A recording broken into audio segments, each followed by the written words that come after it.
¿Por qué las varitas de pescado son poligonales? Estos pequeños bloques pueden producirse en masa, son fáciles de transportar, caben en la boca y, como parecen cualquier cosa menos pescado, tienen un éxito incluso entre aquellas personas que habitualmente no comen pescado. Las varitas de pescado son un producto de diseño.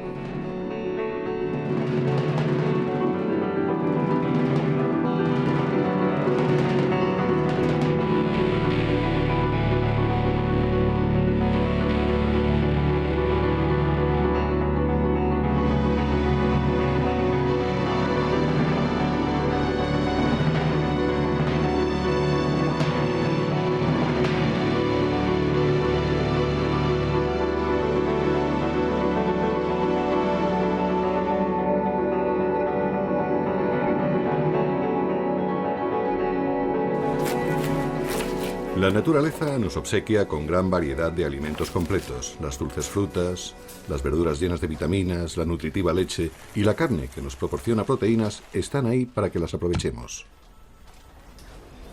Sin embargo, no nos conformamos con ello. Un melocotón, un tomate o un huevo crudo no nos resultan satisfactorios. Queremos más.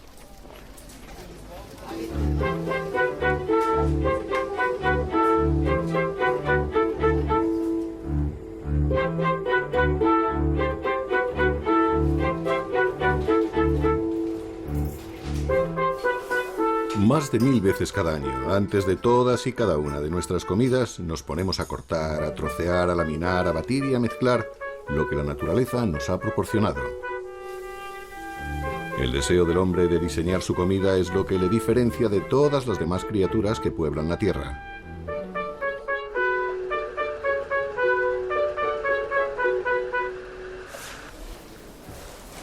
Llevamos miles de años siendo verdaderos diseñadores de alimentos. Un diseñador tiene que crear algo único y diferente.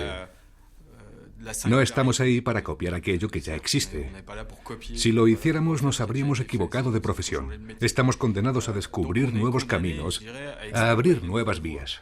Ingerimos el plato, no solo el alimento. No comemos proteínas, lípidos y carbohidratos ni la pasta sin cocinar. Comemos un plato preparado con sus diferentes elementos. Podríamos quedarnos con los productos de los años 70 y 80 y decir que con eso es suficiente, pero la competencia es extrema. El mercado exige la continua presentación de productos novedosos.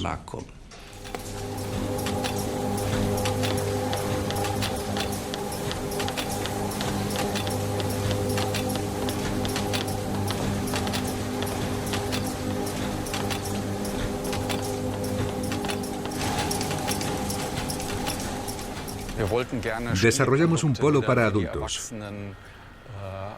Nos dimos cuenta de que últimamente los polos estaban enfocados casi exclusivamente al mercado infantil. Sin embargo, al mismo tiempo existía un gran potencial de mercado cara al mundo adulto. Y por ello hemos colaborado estrechamente con el departamento de marketing. Ellos echan un vistazo y tratan de identificar aquellos puntos del mapa que todavía están en blanco, para que a continuación nos pongamos manos a la obra en el departamento de diseño y satisfacer esa demanda, por supuesto siempre en colaboración con el equipo de marketing.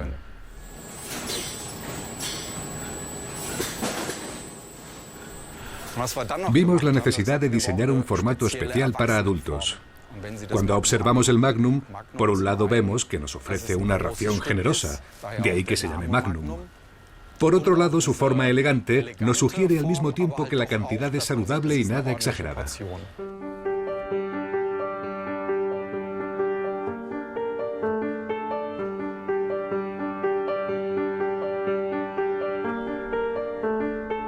Cada año, 10.000 nuevos productos alimentarios son lanzados al mercado en Europa.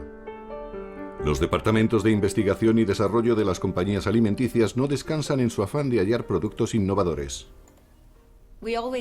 Nuestra labor siempre empieza con el consumidor. Nuestro verdadero jefe es el cliente final. Lo primero que hacemos entonces es abordar al consumidor y preguntarle por sus necesidades, sus sueños y sus deseos. Luego volvemos al centro de I+D y generamos ideas alrededor de ese deseo, tal vez enfocado hacia un producto que se pueda compartir, que se pueda abrir y volver a cerrar con facilidad, o un producto que simplemente haga reír. Bueno, un poco más. Vale. Christina Jacobsen y sus colaboradores inventan chocolates y dulces. Con la ayuda de una cámara y un ordenador intentan satisfacer los anhelos de los consumidores. Todos sabemos que la mejor manera de comunicar algo es a través de imágenes. Por eso visualizamos nuestras ideas en este laboratorio de imágenes. El proceso de visualización a menudo comienza partiendo de una imagen. El trabajo consiste en ceñirnos a las características que buscamos, en identificar cuáles son los rasgos importantes, y entonces tomamos una imagen de Photoshop de un producto similar y empezamos a cambiar esa imagen en el ordenador. Pueden cambiar los colores, puede ser algo más ancho, más pequeño o de mayor tamaño, pero al final surge la idea que buscábamos y que luego ofreceremos al consumidor.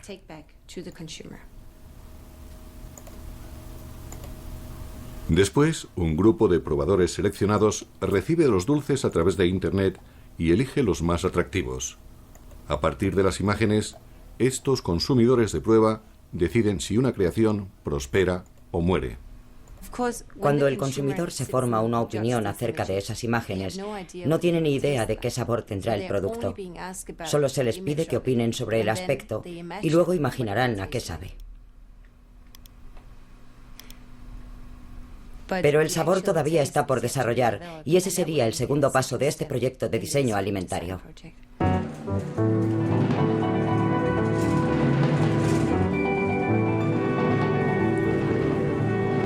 Después de innumerables reuniones, degustaciones, adaptaciones, cálculos y discusiones, el nuevo producto alimentario finalmente aparece en los estantes de los supermercados.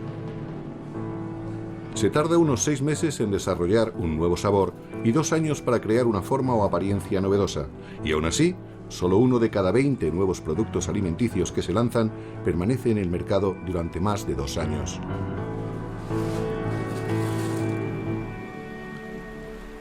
La conducta de los consumidores es sometida a estudios científicos en el Technology Transfer Center de Bremerhaven.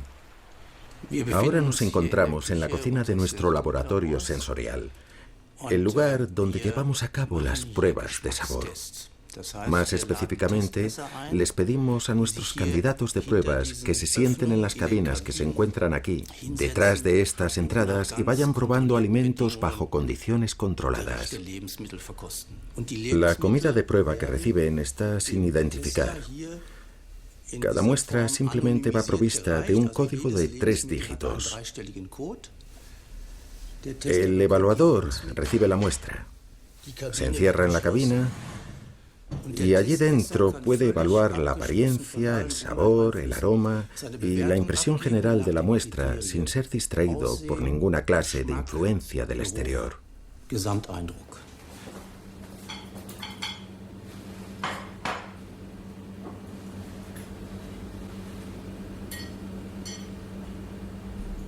Lo que hacemos aquí, en este laboratorio, es recopilar datos. Por ejemplo, una muestra aleatoria del gusto alemán. Y esta muestra aleatoria es evaluada estadísticamente, de manera que podríamos decir que determinamos el gusto medio a través de las estadísticas. El diseñador alimentario se basa en estos datos para desarrollar un producto de éxito.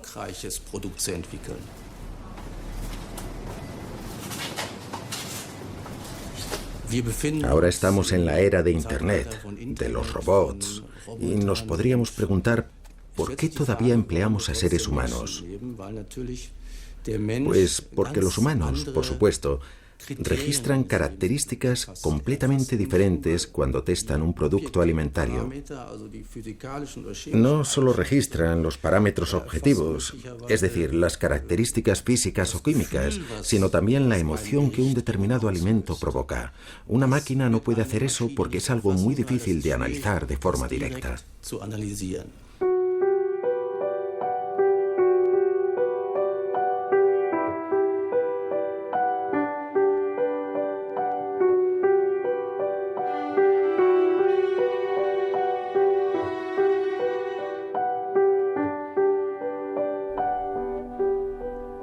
La comida tiene que llamar a nuestros sentidos.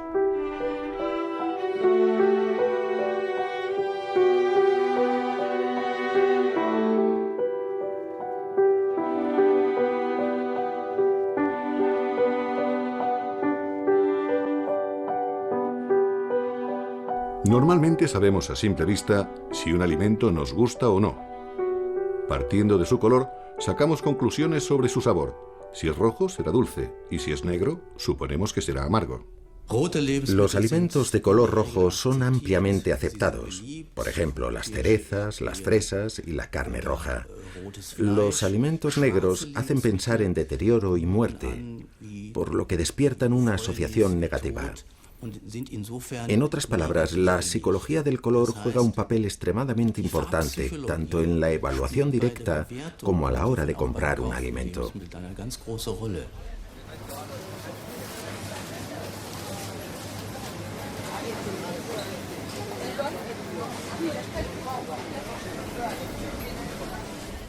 Hay experimentos que lo confirman y también nosotros los hemos llevado a cabo en nuestra universidad. Si coloreamos ciertos alimentos, por ejemplo, si teñimos las patatas de negro, la coliflor de verde y los espárragos de rojo, nadie se los come, aunque su sabor sea el mismo, cosa que aseguramos desde el principio. Nadie quiso ingerir esos alimentos porque lo que asociaban con el sabor era completamente diferente a lo que cabía esperar con esa comida en concreto.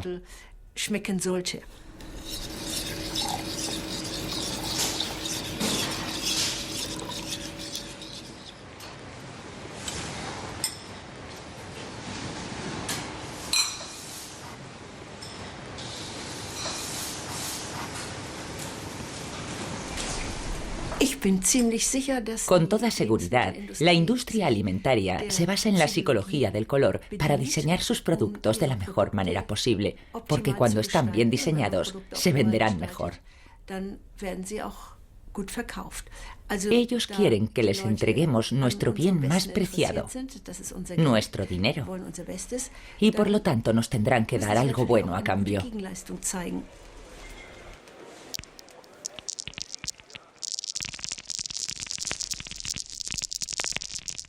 Las comidas tienen colores para hacerlas más apetecibles. Antiguamente en Inglaterra el queso cheddar se coloreaba con jugo de zanahoria para darle apariencia de un mayor contenido en materia grasa y por lo tanto un sabor más intenso. Tendemos a pensar que la mantequilla más amarilla y el zumo de naranja más anaranjado sabe mejor. Y después de muchos años de tomar helado de vainilla de color amarillento, nos sorprende descubrir que la vainilla en realidad es negra.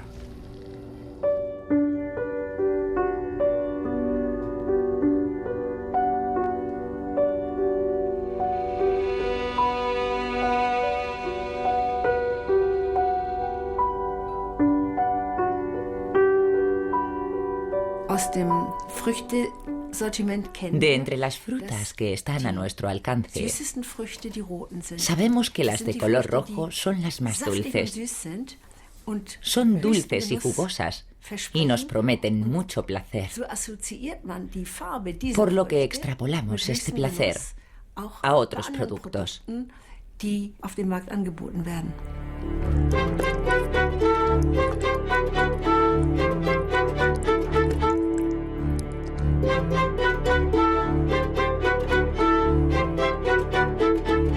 De esta manera, no sorprende que según las encuestas los consumidores prefieran con creces las gominolas rojas a las de otros colores.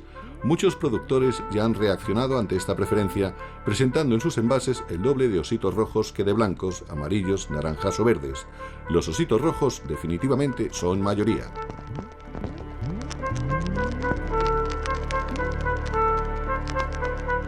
El olfato es todavía más importante que la vista. Podemos identificar la madurez o frescura de los alimentos y también si están a punto de estropearse. En muchos casos, sabemos exactamente qué componentes químicos confieren su sabor a los alimentos. Y cuando digo sabor, me refiero al olor, al aroma.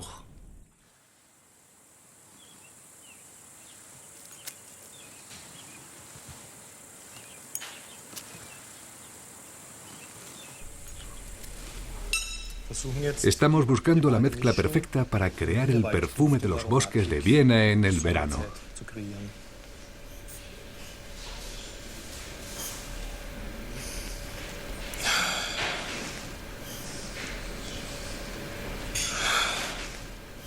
A lo mejor un poquito de esto.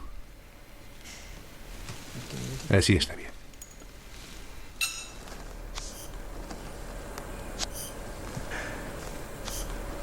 Ahora tiene una agradable nota forestal con suaves matices florales, casi un poco dulzones, de manera que nos recuerda al verano. Muy bien. Los olores pueden ser seductores o repulsivos. De hecho, el sabor surge en nuestra nariz. Nuestra lengua y paladar solo pueden identificar 4 sabores: dulce, ácido, salado y amargo. La nariz hace el resto.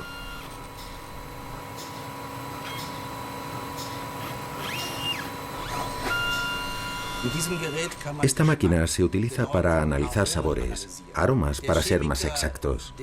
El químico que está sentado en el otro extremo de la sala ve un perfil en su ordenador que muestra el sabor, o mejor dicho, el aroma de una cierta clase de comida. Ahora voy a oler este material en lo que llamamos el puerto de olfateo y describo mi impresión aromática, por ejemplo, limón, melocotón o excrementos. Y al final de este análisis tenemos una gama completa de olores identificados y explicados por un ser humano. En otras palabras, hemos analizado el sabor.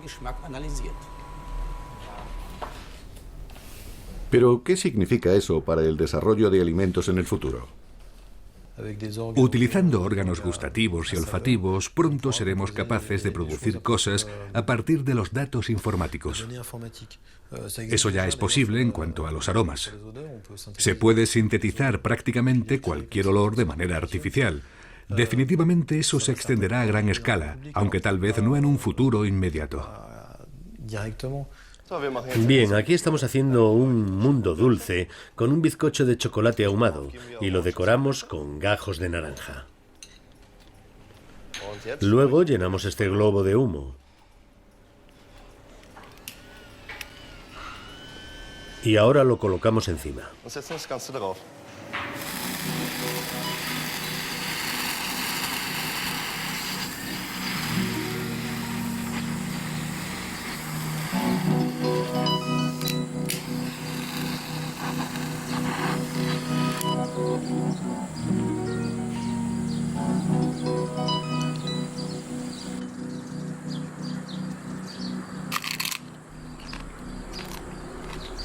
También nuestro oído nos ayuda a la hora de decidir si algo nos gusta o no. Los cornflakes o las patatas fritas saben especialmente bien cuando crujen de forma audible en el momento de morderse. Una patata frita silenciosa la rechazaríamos de inmediato. Nuestro oído nos dice que está vieja y blanda.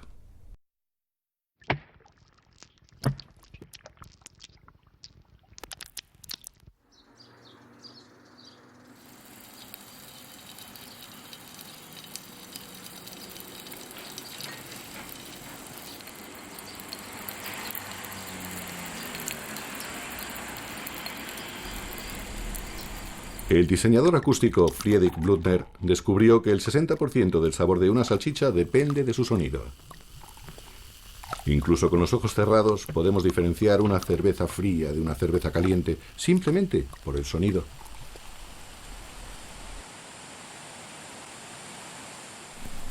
Friedrich Blutner y sus empleados investigan los sonidos que se crean cuando comemos.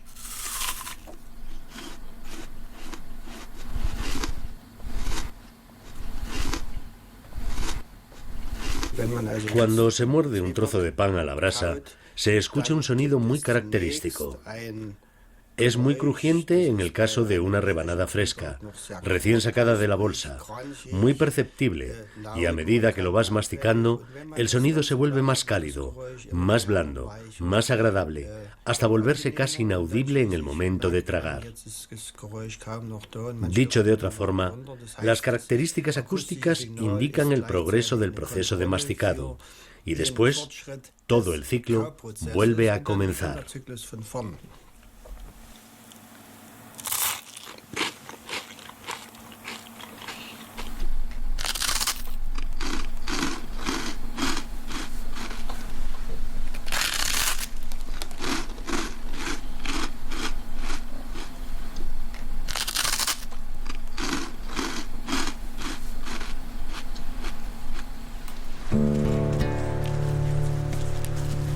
Masticar parece toda una sinfonía. El sonido que los humanos y animales hacen al masticar proporciona información acerca de si les gusta el sabor de lo que comen y en qué medida. Cuando observas a un animal mientras está comiendo, te das cuenta de que el proceso, después de un tiempo, adquiere un ritmo propio. El masticado se vuelve regular. El animal se calma y se producen ciclos individuales. Y parece que eso le resulta placentero al animal. Esa observación para nosotros es de extrema importancia. Blüthner descubrió que el sonido es lo que nos indica que hemos masticado la comida el tiempo suficiente y que ya está lista para ser tragada.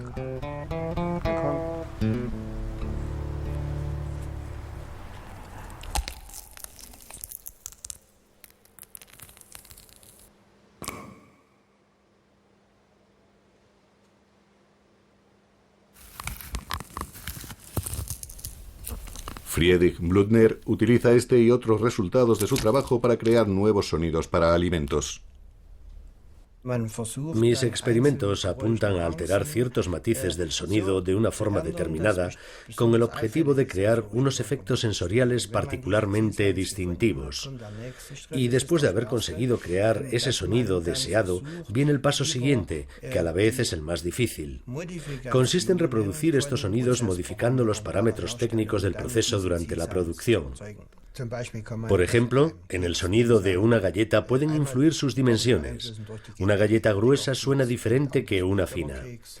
Otros parámetros son los ingredientes de la galleta. Cuanto más azúcar contiene, más crujiente suena. Y luego está el proceso de cocción. Las altas temperaturas producen un sonido completamente distinto en comparación con un horneado a menor temperatura.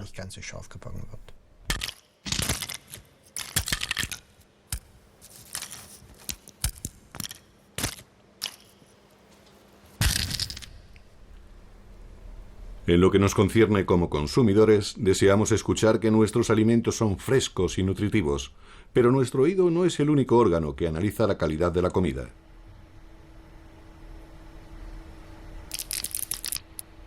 Nuestra boca está perfectamente equipada para analizar la consistencia y firmeza de los alimentos. Bien, esta barrita de chocolate se quebró a unos 38 newtons de fuerza. La consistencia de toda una serie de alimentos puede ser optimizada con la ayuda de máquinas como el analizador de texturas y el farinógrafo. Gracias a nuestros instintos, somos capaces de distinguir entre alimentos maduros y verdes, frescos y podridos.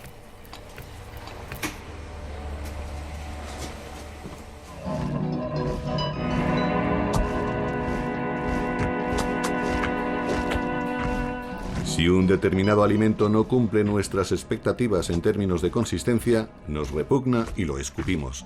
Las papilas gustativas de nuestra lengua hacen el chequeo final antes de permitir que traguemos el bocado o no.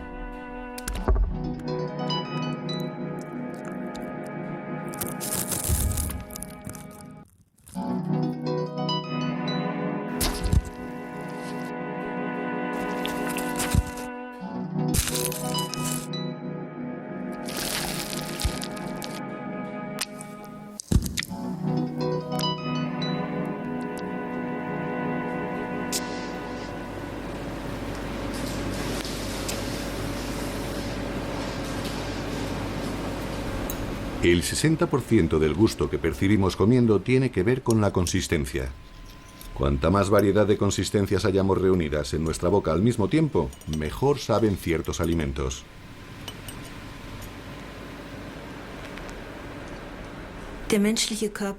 La superficie del cuerpo humano está cubierta de gran número de diminutos receptores de presión, dolor y temperatura, pero la mayor parte de ellos se encuentra en el área final de nuestro tracto digestivo y en los órganos sexuales. Como apertura a través de la cual se ingiere la comida, la boca es la primera instancia en procesar informaciones relacionadas con la consistencia. Y durante este procesamiento, tanto si succionamos, mordemos o masticamos algo, una extensa gama de sensaciones placenteras es transmitida a nuestro cuerpo. Y estas sensaciones son incluso más importantes que el sabor en sí mismo.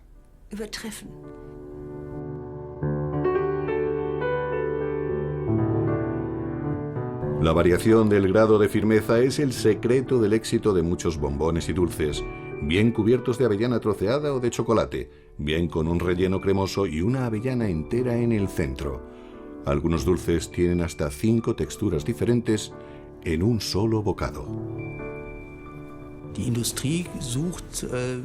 La industria alimentaria trata de combinar sólido y líquido en un mismo producto, de manera que sea atractivo y al mismo tiempo mantenga su forma.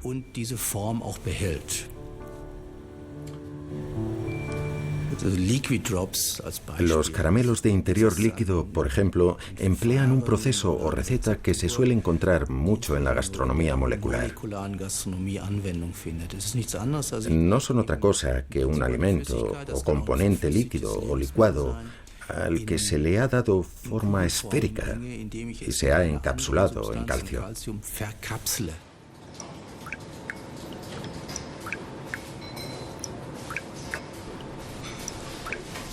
Aquí tengo zanahoria cruda, zanahoria hervida,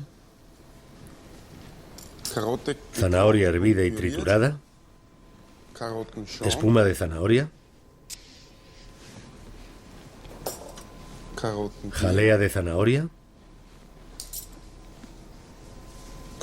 crocante de zanahoria,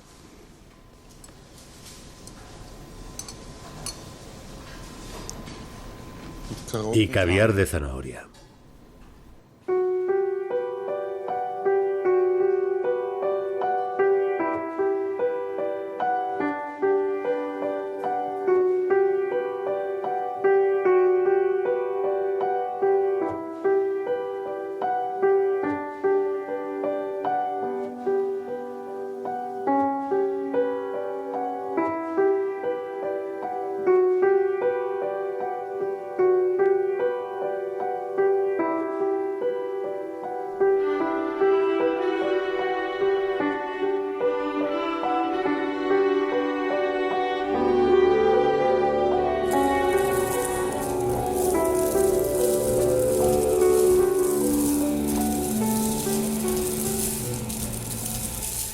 Seguro que conocen la historia de aquella señora que fue a solicitar una dentadura postiza gratuita porque sus dientes y muelas estaban demasiado deteriorados para masticar, y en su lugar la asistenta social le concedió 7 euros para comprarse una batidora.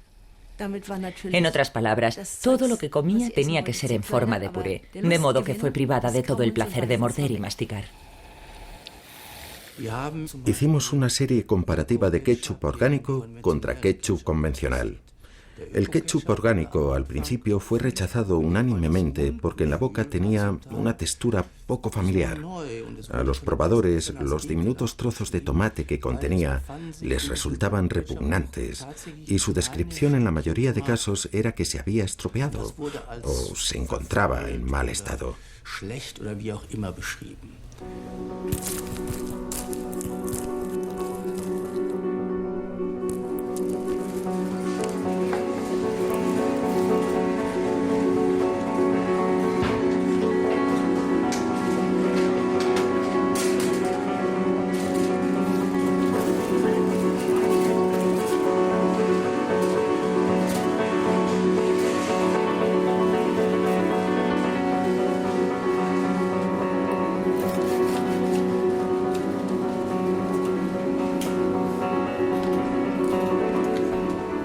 En los años 70, el diámetro de los embutidos fue estandarizado en Alemania y Austria, de manera que las lonchas tuvieran el tamaño perfecto para caber en un tipo de panecillo igualmente estandarizado.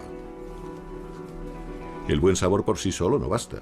La comida además tiene que ser funcional.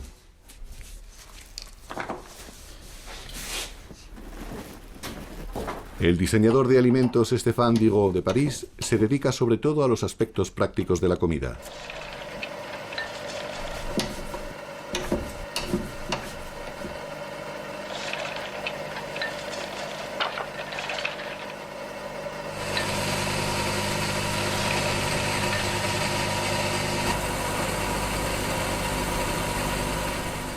En cuanto a la cuestión de la función, ¿es la función la que sigue a la forma o es la forma el resultado de la función? En la cocina se podría tomar como ejemplo la zanahoria surcada, dado que tiene justo la forma que requiere la función que se le desea dar. Es decir, ha de servir de vehículo para la miel, como la tradicional cuchara de miel que permite recoger el néctar, a la vez que envolver toda la verdura con él, y así obtener una asociación perfecta al introducir el conjunto en la boca.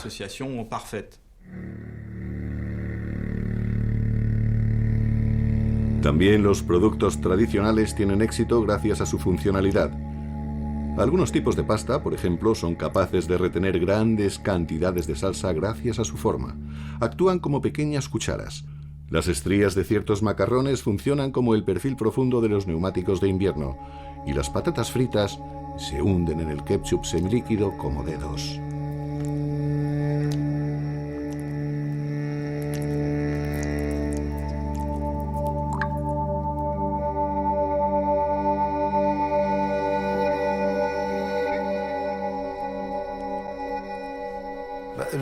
El diseño originalmente iba enfocado a la función estética. La estética industrial exige además que los objetos funcionales sean atractivos. Pero, ¿dónde reside en realidad la belleza? En aquellos objetos significativos y útiles que resulten satisfactorios a la hora de usar. Opino que la tarea principal en nuestros proyectos, aquello que realmente deberíamos buscar, es la coherencia, es decir, producir algo coherente en términos de apariencia, sabor y utilización.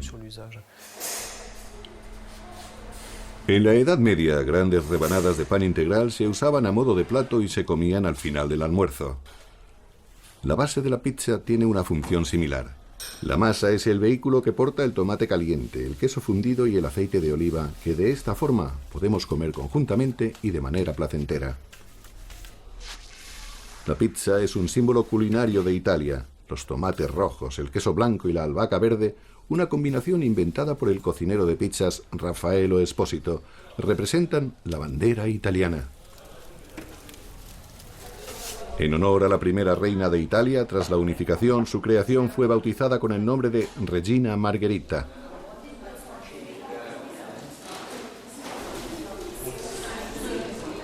Los grandes quesos redondos pueden trasladarse fácilmente rodando como barricas de vino.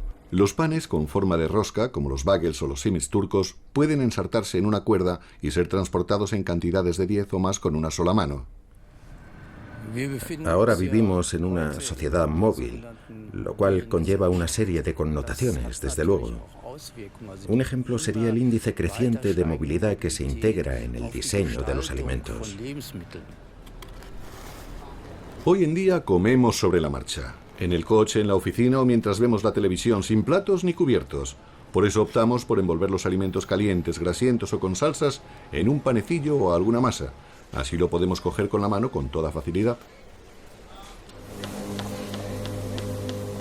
En el siglo XIX, los barcos de inmigrantes de la línea Hamburgo-Nueva York transportaban miles de personas que colocaban su comida entre dos mitades de un panecillo para poderla comer en cubierta con más facilidad. Casi con seguridad, fue así como el simple filete ruso, la especialidad del norte de Alemania, acabó convirtiéndose en una hamburguesa. La idea de combinar carne y pan en un paquete manejable la tuvo supuestamente el cuarto conde de Sandwich. Como jugador de cartas apasionado, pidió que le sirvieran la cena entre dos rebanadas de pan para no tener que interrumpir la partida de póker que estaba jugando. Su cocinero dispuso un relleno entre dos rebanadas de pan blanco y desde entonces el conde es considerado el inventor del sándwich.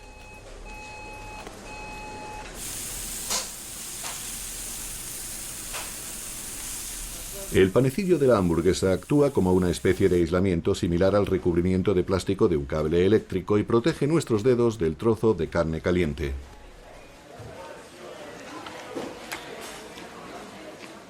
Un ejemplo sería la clásica madre que quiere darle una alegría a su hijo y al rato el niño vuelve con los dedos manchados y la ropa sucia. Y por eso, cuando desarrollamos un tentempié para niños, tenemos en cuenta este problema. Nos preguntamos cómo conseguir un producto que al mismo tiempo sea un producto limpio.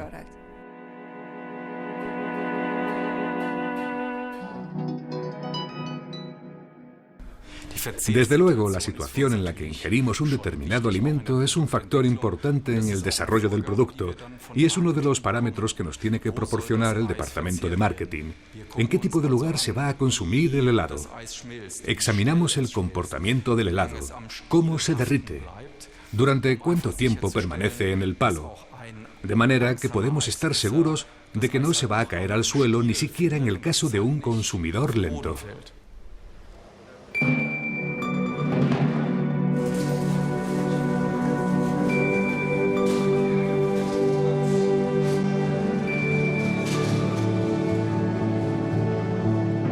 Damos forma a nuestros alimentos para expresarnos. Comemos valores, tradiciones y símbolos. Se han hecho estudios para saber si la personalidad de un individuo se expresa a través de la comida que ingiere y cómo la ingiere. Es evidente que la educación juega un papel muy importante, al igual que el entorno, en términos de lo que se tiene al alcance, pero el individuo también es extremadamente importante. Las sociedades se expresan a través de su comida, y la comida es una expresión de la sociedad. Siempre ha sido algo que representa modos de pensar, cuestiones culturales, y proporciona información precisa acerca del estado de una sociedad y cómo funciona. Ya lo expresó Brillat Savarin en su famosa cita: «Dime qué comes y te diré quién eres».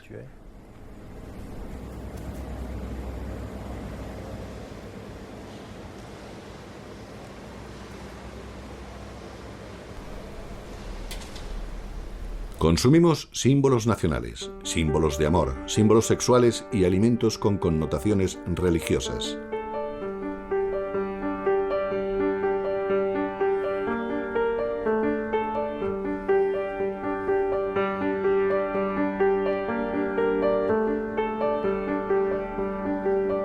El pretzel supuestamente fue inventado por un monje en el siglo VI. El croissant de hoy en día fue inventado hace más de 2000 años, probablemente como sacrificio a la antigua diosa lunar Selena. En ciertas ocasiones especiales, los paganos se cortaban el cabello y lo sacrificaban a los dioses. Las trenzas de pelo más tarde fueron sustituidas por trenzas de pan.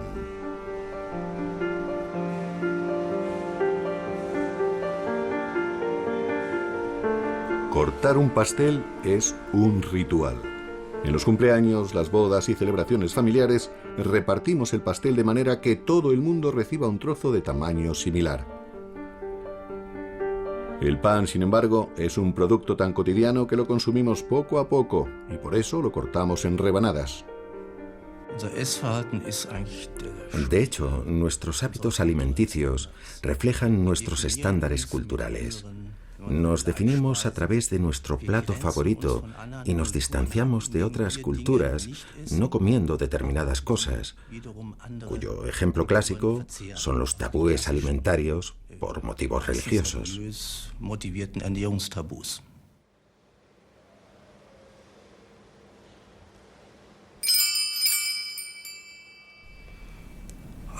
Las diferencias culturales a veces también se manifiestan en el consumo de cosas que resultan algo chocantes.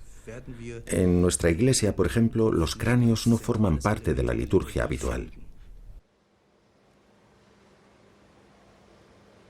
En el pasado era común degustar el corazón de los predadores y enemigos muertos para asimilar la fuerza y el vigor de estos, y se creía que la ingesta del cerebro traspasaba a su receptor la sabiduría del enemigo.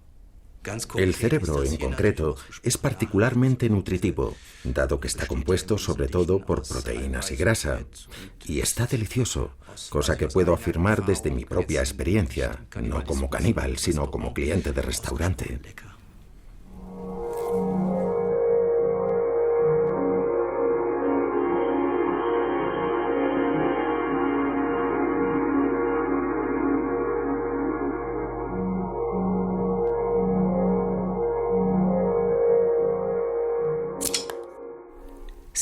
Hay personas que comen penes o testículos de otros humanos o animales. El consumo de testículos es muy común en la región mediterránea. Aparte de su valor nutricional, esta costumbre también conlleva un determinado significado. El ejemplo más extremo es el perrito caliente, un símbolo totalmente sexual. La salchicha entre los labios de la vagina, el pene rodeado por el panecito.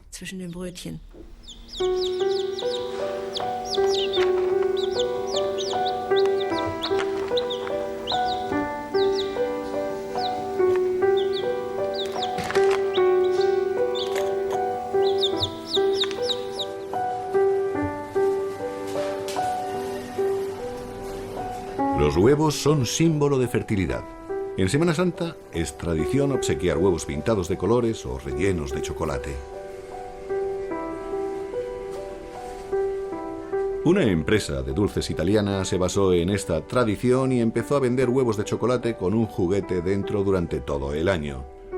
Sin embargo, este dulce tan poco espectacular sigue conllevando el mito de fertilidad y sorpresa. Cada año en Austria se consumen más de 14 millones de estos huevos de chocolate. ¿Cuántos niños odian los tomates y adoran el ketchup? Hay personas que no disfrutan comiendo carne y son felices con una salchicha. Otras nunca probarían el pescado natural, pero no tienen inconveniente en comer varitas de merluza. La alteración deliberada de productos naturales es una de las razones por las que el diseño de alimentos tiene tanto éxito. Llevamos miles de años procesando nuestra comida, calentándola, colocándola dentro o encima del fuego, procesándola con técnicas bioquímicas a través de fermentación, queso, vino, pan, etc.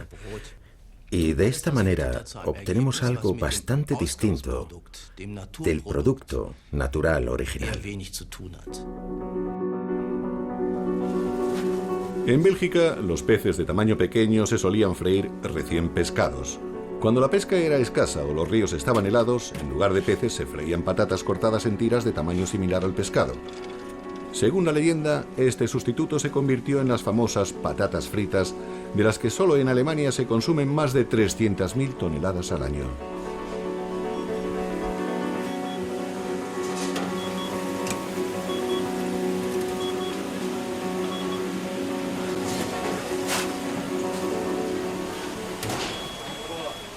Todo lo que comemos es producto de la tecnología.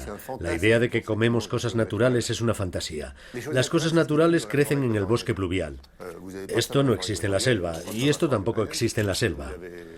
Nuestras vacas han sido criadas mediante selección durante miles de años.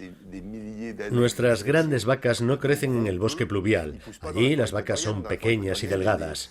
Nuestras zanahorias, nuestras verduras, son productos tecnológicos sin excepción, pero eso se nos olvida.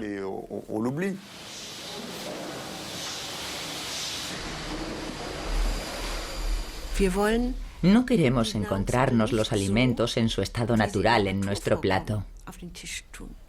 Kubelka dijo una vez que el asado de cerdo no existe en la naturaleza. En nuestra cultura, de hecho, intentamos negar que toda nuestra comida tiene un origen orgánico y ha estado viva. Dios mío, eso parece canibalismo. Y no nos gusta comer determinadas cosas. Por ejemplo, las cabezas normalmente no se comen en nuestra cultura.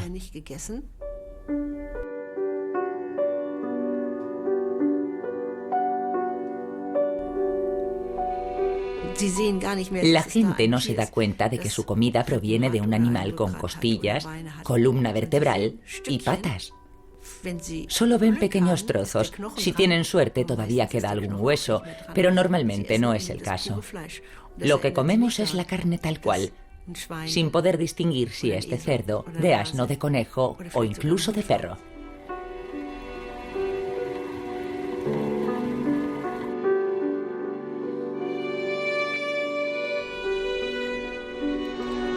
La forma de las varitas de pescado se hizo para diferenciarse claramente del producto base, el pescado.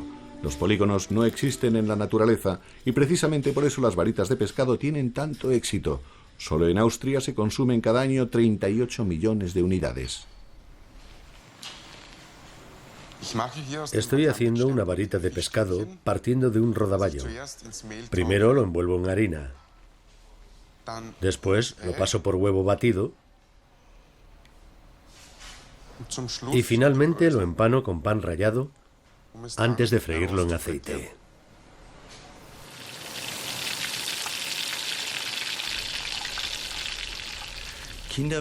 A los niños, por regla general, no les gusta mucho el pescado, ya sea por su apariencia, por su sabor o por ambas cosas.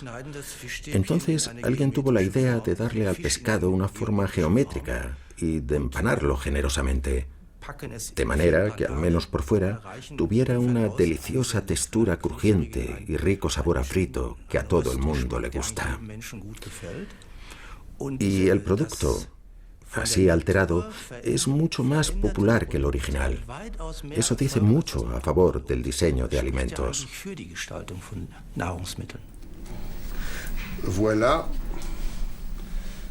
Aquí tenemos un objeto, un nuevo producto alimenticio.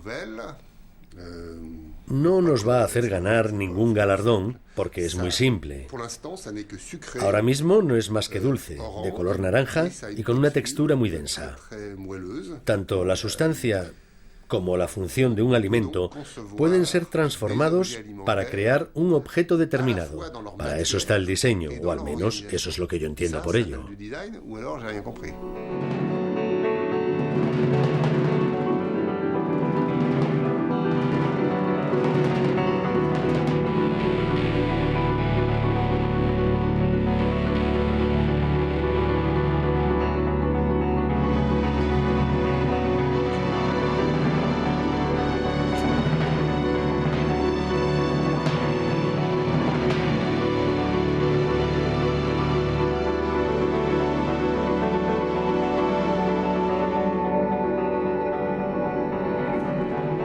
El diseño alimentario se dedica a alterar alimentos según un amplio abanico de variables estéticas, funcionales y culturales. Un producto alimenticio de éxito no lo es solo por su rico sabor, sino porque a la vez cuenta una historia, encierra una serie de significados, son mucho más de lo que a primera vista parecen ser. Comida y mito. Este es el tema de muchos debates. Y por ahora cabe afirmar que la comida tiene mucho más que ver con el mito que con la razón. Los clásicos opuestos de la antigua Grecia, mito y logos, representados en el mundo de hoy en nuestros alimentos.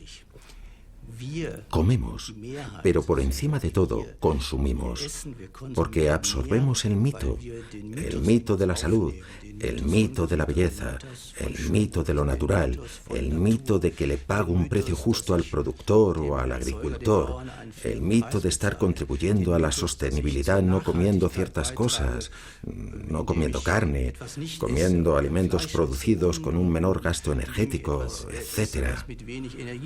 Hay mitos para todos los gustos, y cuando los examinamos más de cerca, algunos resultan ser mera ficción o se quedan en el plano de la sensualidad. Y lo contrario de ello sería el logos, la razón. Y aunque pueda sonar algo incómodo, nadie desea realmente eliminar estos componentes sensuales e irracionales de la comida. Nadie quiere que el proceso se vaya apartando de las cualidades sensoriales. Me encanta que las cosas sean así, porque la comida ha sido, es y será cada vez más sensual. Un proceso que en parte está impulsado y apoyado por el mito.